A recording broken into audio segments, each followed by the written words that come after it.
Takole je, Saul Adler. Ko mi je bilo 23 let, so se mi zdeli tvoji dotiki nekaj čudovitega. Toda ko se je privleklo popoldne in si se povlekel ven iz mene, si že iskal nekoga drugega. Ne, Jennifer Moreau, takole je. Ljubil sem te vsako noč in vsak dan, toda ti si se bala moje ljubezni, pa tudi sam sem se bal svoje ljubezni. Ne, je rekla, bala sem se tvoje zavisti, ki je bila večja od tvoje ljubezni. Pozor, Saul Adler, pozor. Poglej levo in desno, prečkaj cesto, pridi na drugo stran. Abbey Road, London, septembra 1988. Premišljal sem o tem, kako mi je Jennifer Moreau pravila, da ne smem nikoli opisovati njene lepote, ne njej, ne komorkoli drugemu. Ko sem jo vprašal, zakaj mi tako zapira usta, je dejala: Ker me znaš opisovati samo s starimi besedami. To sem imel na umu, ko sem stopil na prehod za pešce na črne in bele proge zebre, pred katerimi se mora vsako vozilo ustaviti in pustiti pešcem, da prečkajo cesto. Proti meni je vozil avto, a se ni ustavil. Odskočiti sem moral nazaj, padel sem na bok in se pred padcem zaščitil z dlanmi. Avto je zastal in moški v njem je spustil šipo. Bil je v 60 letih, srebrnih las, temnih oči, tenkih ustnic. Vprašal me je, ali sem v redu. Ko mu nisem odgovoril, je stopil iz avta. Žal mi je rekel. Zakorakali ste na prehod in upočasnil sem, da bi vam lahko ustavil, ampak potem ste si premislili in odšli nazaj na pločnik. Kotički vek so mu trepetali. Nato pa ste brez opozorila spet planili na prehod. Ob njegovi premišljeni rekonstrukciji zgodovine, neženirano upovedani tako, da mu je bila v prid, sem se nasmehnil. Kradoma je s pogledom ošinil svoj avto, da bi ugotovil, ali je poškodovan. Eno od stranskih vzvratnih ogledal je bilo raztreščeno. Njegove tenke ustnice so se razprle in žalobno je zavzdihnil ter zamrmral nekaj o tem, kako je bil ogledalo naročil iz Milana. Celo to noč sem bil pokonci. Pripravljal sem predavanje o psihologiji tiranov in pisanje mi je steklo, ko sem začel popisovati, da se je Stalin z ženskami spogledoval tako, da je vanje z druge strani jedilne mize frcal koščke kruha. Zapiski, kakih 5 listov papirja, so mi padli iz usnjene naramne torbe, kot mi je iz nje kako nerodno padel tudi zavojček kondomov. Začel sem jih pobirati. Na cestišču je ležal tudi majhen in ploščat štirikoten predmet.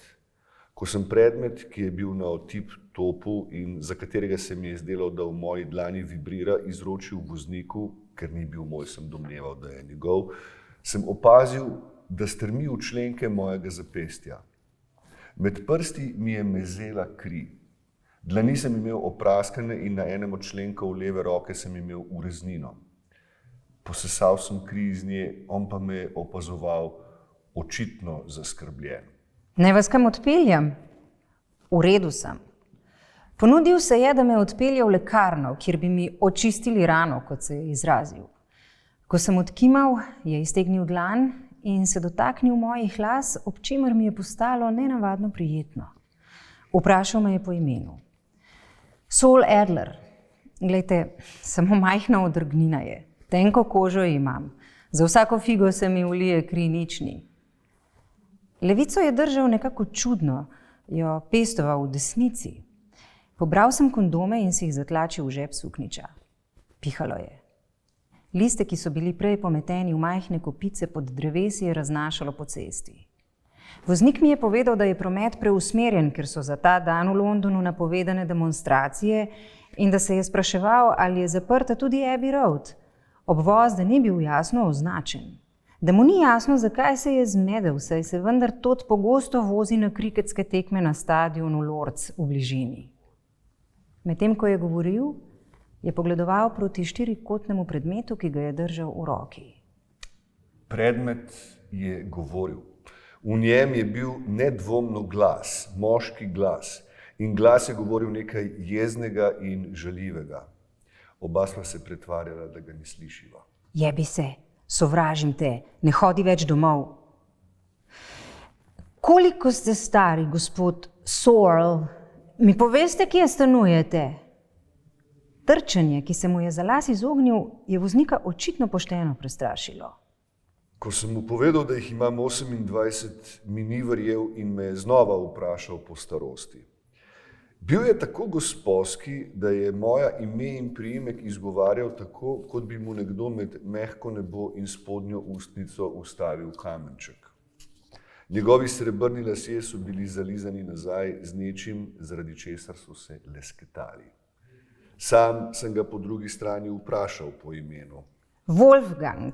Je rekel zelo na hitro, kot bi ne hotel, da si ga zapomnim. Kot Mozart. Sem rekel, potem pa nekako tako kot otrok, ki je padel z gugalnice, pokaže očetu, kje ga boli, pokazal na ureznino na svojih členkih ter spet in spet ponavljal, da je z mano vse v redu. Zaradi njegovega zaskrbljenega glasu me je začenjalo siliti na jok. Želel sem si, da bi se odpeljal in me pustil samega.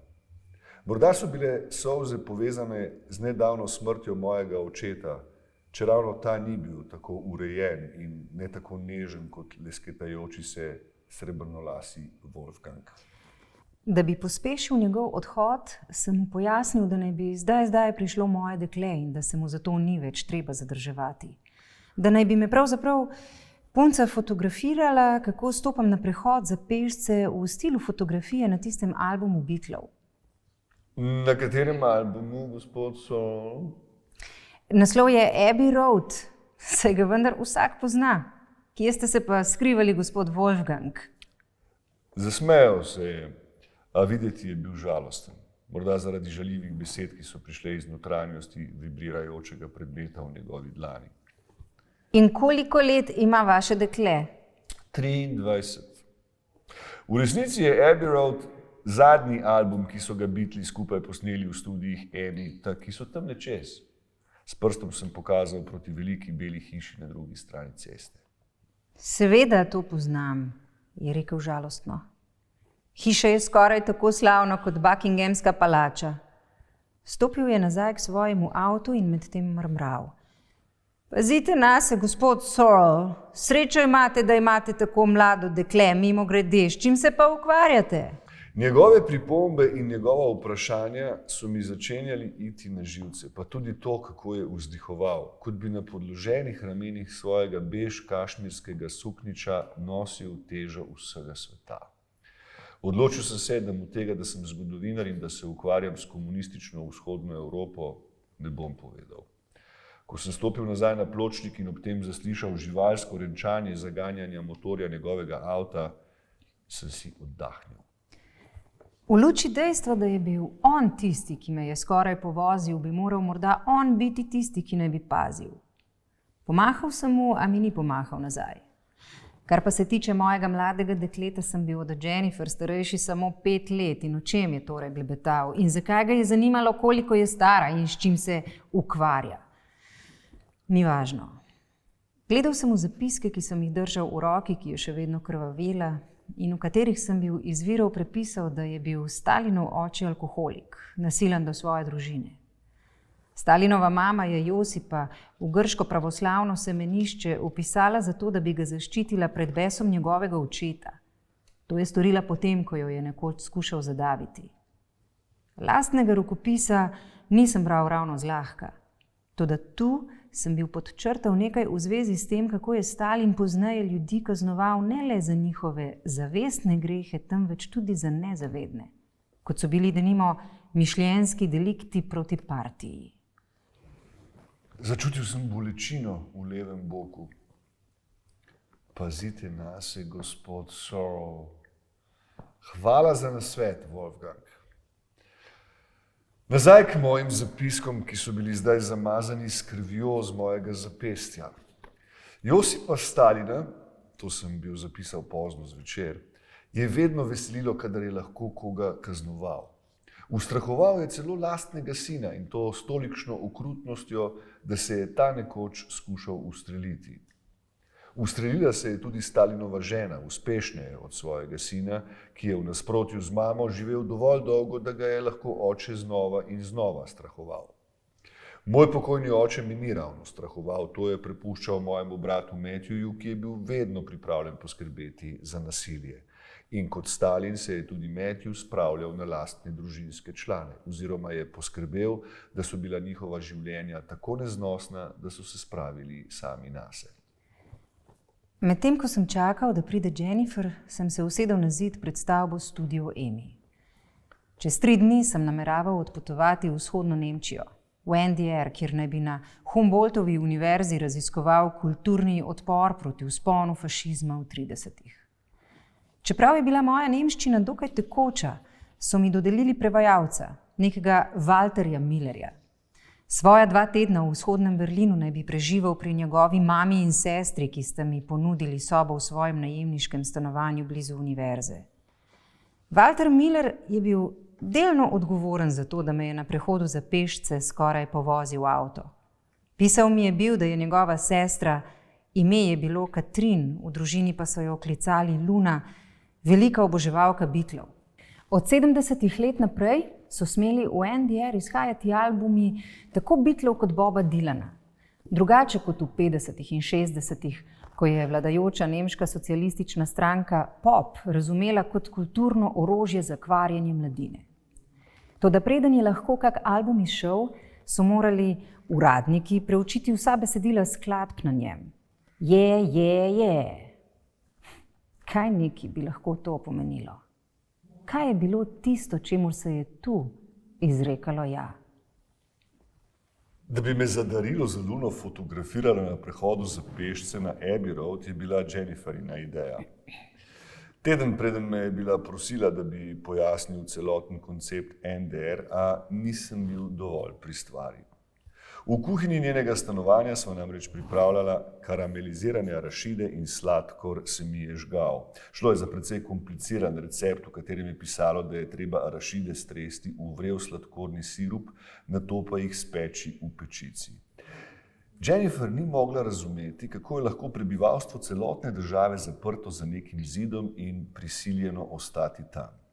Medtem ko sem razpredal o tem, kaj je privedlo do ideološke in fizične razcepitve Nemčije na 2 zidom ločeni državi, komunistično na vzhodu, kapitalistično na zahodu, in o tem, kako so komunistične oblasti zid imenovale antifašistični branik, so njeni prsti zdrstili pod pas mojih kavbojk. Sladkor se mi je žgal, Jennifer pa si tudi ni ravno delala zapiskov. Nemška demokratična republika naj ju je oba nehala zanimati. Zagledal sem jo, kako se mi približuje, noseč na roki majhno aluminijasto tlestev. Na glavi je imela sovjetsko pilotsko čepico, ki sem jo bil kupil na Bolšjem trgu na Portobello Road. Poljubil sem jo in ji na hitro povedal, kaj se je zgodilo. Jennifer se je pripravljala na razstavo svojih fotografij na akademiji, a si je to popoldne vzela prosto za fotkanje, kot je zadevo imenovala. Enega od svojih fotoaparatov je imela pripetega na svoj usnjeni pas, še en pa ji je visel okoli vratu. Podrobnosti nesreče, ki se je bila skoraj zgodila, ji nisem razkril, toda opazila je ureznino na mojem zapestju. Tenko kožo imaš, je rekla. Vprašal sem jo, zakaj je prinesla lestev.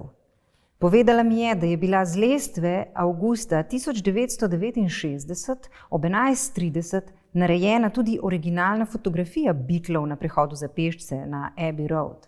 Fotograf Ian McMillan je bil lestev postavil ob zebro, medtem ko je za to najet policist usmerjal promet. McMillan je imel za svojo fotografijo na voljo 10 minut, midva pa, ker pač ne tako ne drugače nisem slaven, policije nisva mogla prositi za 5 minut časa, tako da sva morala delati hitro. Mislim, da je promet preusmerjen in da je Abbey Road danes zaprta. Medtem ko sem govoril, so mimo zdrveli 3 avtomobili, ki so jim nato sledili še črn taksi, motor, 2 bicikla in kamion naložen z deskami. Ja, Sol, gotovo je zaprta, Je rekla in si medtem dajala opravka s fotoaparatom. Rekla bi, da si bolj podoben Miku Ronsonu, kot pa kateremu koli izmed Beatlov, čeprav so tvoji lasje črni, Mikovi pa blond. In res mi je bila Jennifer lase, ki so mi segali do ramen, pred 2 dnevoma pristrigla v slogu Bowieove prve kitare. Skrivaj je bila ponosna na moj videz, pravila je, da izgledam kot rock zvezdnik. Moje telo je imela raje, kot sem ga imel jaz, in prav zato sem jo imel rad. Ko se je cesta spraznila, je lestev postavila na isto mesto, kjer naj bi bil Wolfgang ustavil svoj avto. Splezala je nanjo in nastavljala fotoaparat, ter me medtem glasno usmerjala. Roke daj v žepe sukniča. Glej dol, glej naravnost predse. Dobro, zdaj pa hodi. Z daljšimi koraki. Hodi. Pred prehodom sta ustavila 2 avta, ona pa je dvignila roko, da bi tam tudi ostala, medtem ko je vstavljala novo rolo filma v fotoaparat. Ko sta začela avta trobiti, se jima je z vrha lestve